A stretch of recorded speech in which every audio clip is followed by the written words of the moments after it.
Hello party people, welcome back to my channel. I actually can't stand the sound of my voice when I do these playbacks, but anyways, here we go. This one's going to be a lot of talking. So I brought to you today a handful of different meals. I was about to start a pretty big stretch at work, so I wanted to do just a whole bunch of meals, have them made and ready for Addison and the kids, and then for myself to pack for lunches. So we are going to be starting with some Swedish meatballs. This is a crock pot recipe. You could probably also do it on the stove if you wanted it faster. It is delicious. It is one of our favorites. So you're going to start by making 2 cups of beef broth. Now you could use liquid if you have it, but we honestly don't use beef broth often. So I just buy these little hard pucks, the little concentrated bouillon cubes, and I put boiling water in it. As you can see, it does not mix very well, but whatever. So next you're going to want to combine the beef broth with a can of mushroom soup. So again, that was 2 cups of beef broth with 1 can of mushroom soup. And for seasonings, you're going to mix in 1 teaspoon of garlic powder, half a teaspoon of paprika, half a teaspoon of salt, half a teaspoon of pepper, and a tablespoon of, oh my God, I'm going to butcher this, Worcestershire sauce. Oh, and you need some barbecue sauce as well. So I'm just going to squeeze in about a tablespoon or 2 of that.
Okay, so give all that a really good mix, and then the hardest step, oh my gosh, watch this. Just add in a box of frozen meatballs. Now you can use whatever kind you like. The store did happen to have Swedish meatballs, so we went with that, but I have also used Italian meatballs as well. It's all fine, it's all good. So just give that all a mix, and you're going to turn this on high for 4 hours.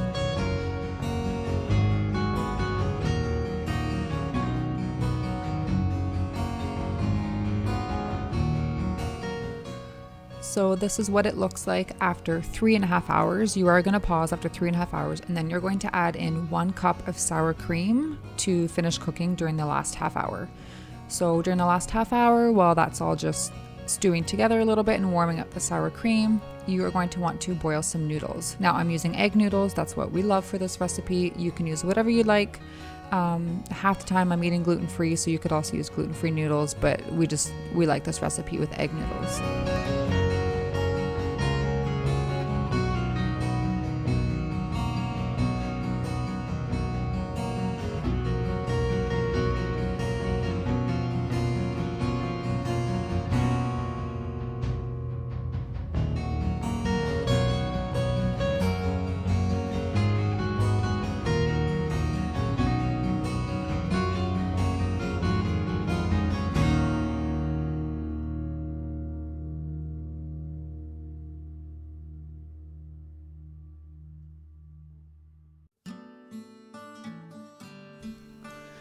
And voila, this is what you get when it is all finished. I mean, you could definitely pair this with a salad or some vegetables if you like. This is plenty hearty enough for us.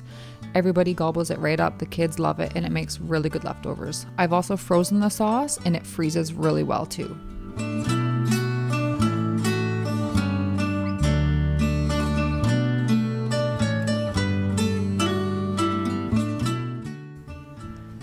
Okay, so next on the list, we are just going to be making some pre-packaged biscuits. Now these are gluten-free.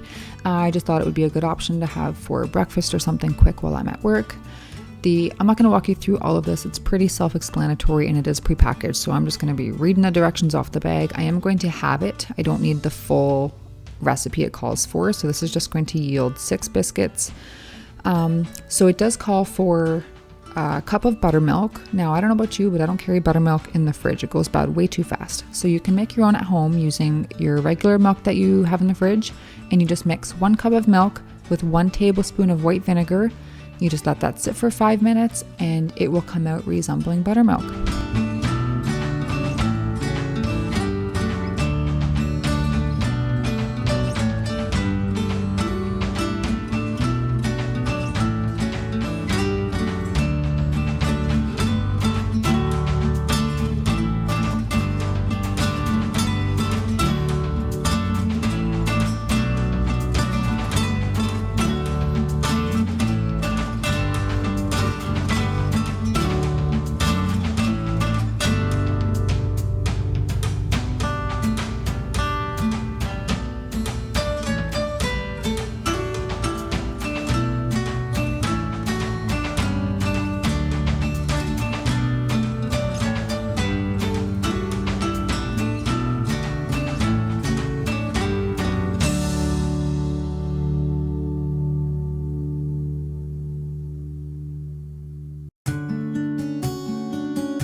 So here's what they look like when they are all baked. Now, they are not perfect. I mean, they barely look appetizing, but you know what? My new motto that I've learned this week is done is better than perfect. And that's what I'm sticking to. I think I've told myself that every day this week.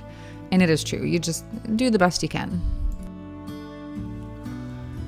So next up, okay, now this is really one of our favorites. My stepmom always made a shepherd's pie when we would go over, and I loved it. There was no like actual handwritten recipe over this. This is just what I've learned from her, so I'll just walk you through it, but it is my favorite shepherd's pie.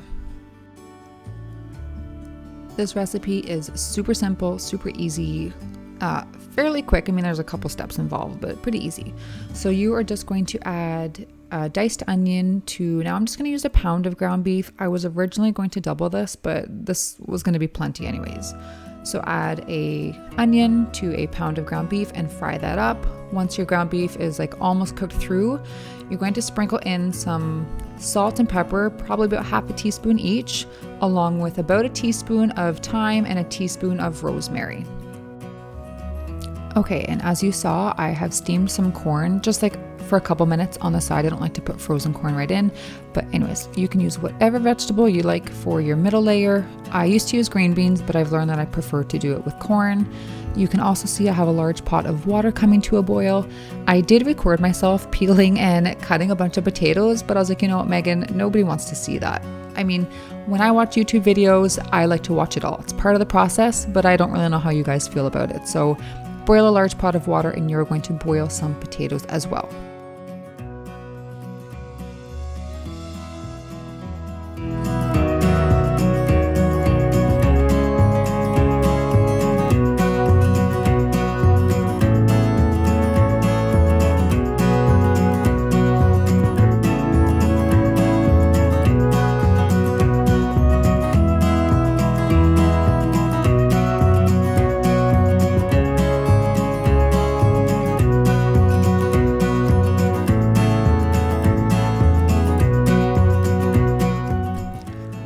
once your meat is fully cooked through, you are just going to add a can of mushroom soup.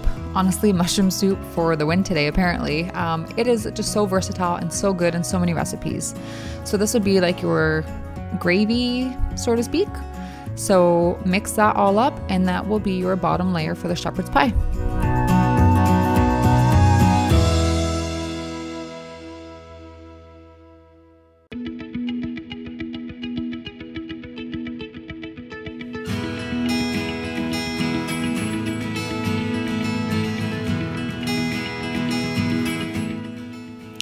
For your second layer, you just go right on ahead and dump in whatever vegetable that you have decided and steamed up. I'm not going to use all the corn. I did steam an entire bag because I was originally going to double the recipe.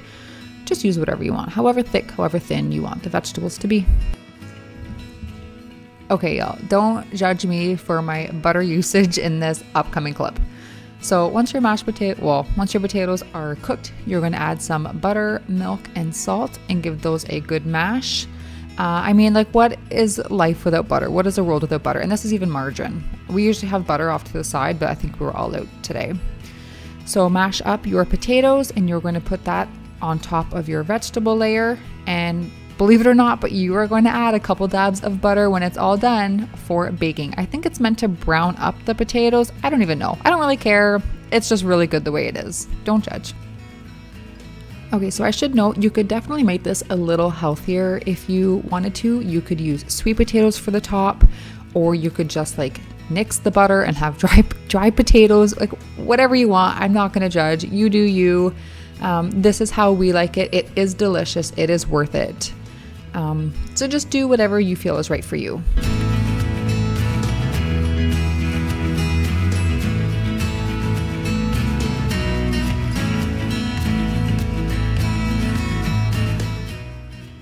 So you are just going to bake this for 30 minutes in your oven that is preheated to 350. And you guys, like, look at this. This is the money shot here. Doesn't this just look to die for? I mean, we've already eaten this whole dish. Like, it's gone. But like what I would do to go back to this day and get to eat a fresh bite of this again. The kids devour it as well. We just call it meat pie and they love it.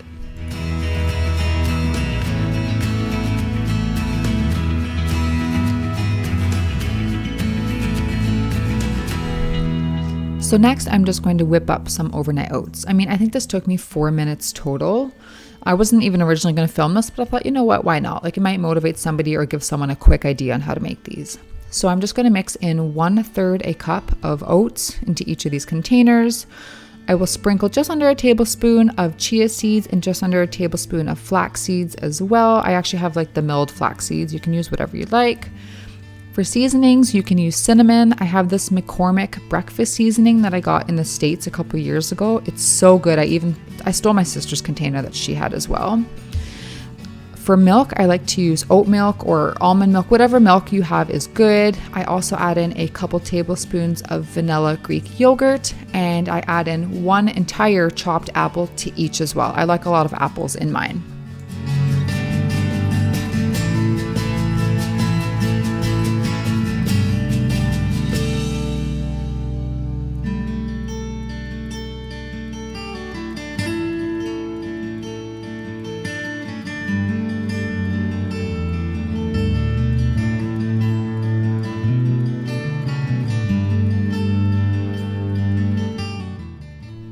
Okay, what kind of cooking video is this? I forgot to say, your milk, you want to double the milk to oats. So I put 1/3 a cup of oats in, so I'm going to use 2/3 a cup of milk.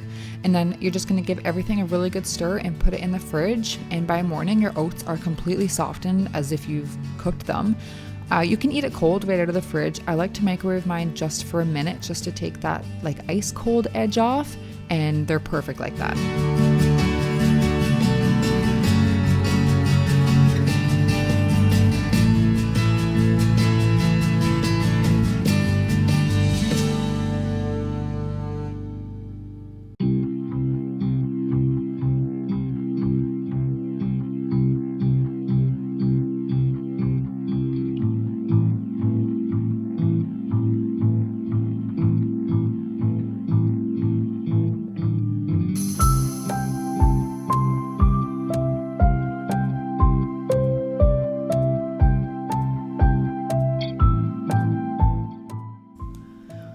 So this is the last recipe, and oh my word, you guys, if there's one recipe you're gonna take away from this, let it be this quick, simple apple cinnamon pull apart bread. This was phenomenal. Like, I think we ate the whole pan almost in one sitting. Like, there was not much left the next day. We just gobbled it right up. So for this recipe, you're going to need 1 tube of refrigerated biscuit dough, as you can see, and I have already started mixing my spices basically. So I have a 1/4 cup of brown sugar, 2 tablespoons of granulated sugar, a teaspoon of cinnamon, and a little sprinkle of salt, and I'm just going to mix that up together first. I am going to cut each of the biscuits in half, and then you can use a rolling pin if you'd like. Honestly, the biscuits are so small, I'm just pressing them flat with my hand. Yeah, just like that. Yeah, that'll do. So then on the side, I have 3 tablespoons of melted butter. So I'm going to brush both sides of the dough. Look at that. Oh yeah. Brush both sides of the dough with melted butter, and then I'm just gonna layer it. I'm gonna sprinkle some of the sugar mix, and then put a few, oh, I should mention, yes, you need a cup of diced apple. So we like to use Gala. Gala is like the only apples we ever have on hand here. So I've just diced 1 Gala apple, really small bites. So you're gonna sprinkle your sugar mixture, put a few pieces of apple on top, and just keep layering it.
So take all of your little mini stacks that you have made and place them in your pan. Now this is definitely smaller than the 9x5 that it called for, but it works just fine. And you're going to bake it in the oven at 350 for 38 to 40 minutes. And you guys, oh my gosh, look at it when it is fully baked. Drizzle some caramel syrup on top, and oh my word, have some fun. It is so good. Now listen, make me a promise. When you bake this, right before you bake it, do not waste that extra sugar mixture that you have off to the side. Use that. For the love of food, sprinkle that extra sugar and apples on top, oh my word, and bake it. Oh, I promise you it is worth it. So guys, that is it for today. I hope that you guys enjoy these recipes. They are all so good. They are definitely family favorites.